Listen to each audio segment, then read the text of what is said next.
Welcome to the Humanergy Leadership Podcast. My name is David Wheatley.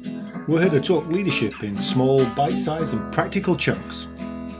Enjoy.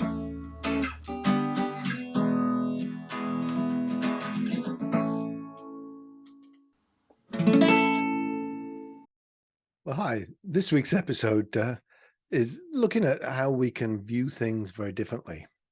When you're in the midst of turmoil, it can be difficult to remain calm and see progress. There were abundant examples of this when my wife and I sailed across the Atlantic in 2015 with two other crew members aboard the Ruby May. Many days seemed to produce no forward momentum. Sometimes the sails were slack and progress was non-existent. And other days, storms battered us, and it was all we could do to move with the tremendous swells. To make matters worse, those storms didn't even take us where we wanted to go.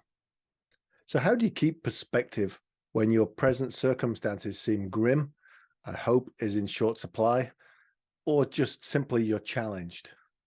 And my push is to take a longer view, to look at the trend line data. So the good ship Ruby May actually was making headway. On any given day, it may not have felt like it. When we're in a tough situation, stepping back and looking over the longer view helped us keep perspective. It might only have been a mile that day, but it was a mile. It's like looking at trend lines rather than a single data point. You've probably experienced this where you've been mapping something out in a spreadsheet and you see single data points that are either high or low, and they trigger emotion, when the thing that we should be looking at is the trend line, because the trend line shows us what direction progress is being made in.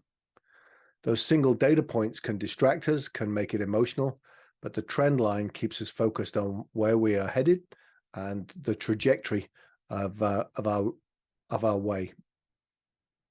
Thanks. That was the Humanergy Leadership Podcast. My name's David Wheatley. For further information about Humanergy, go to humanergy.com or check out our latest book, What Great Teams Do Great, from all good bookstores. Have a good one. Stay healthy.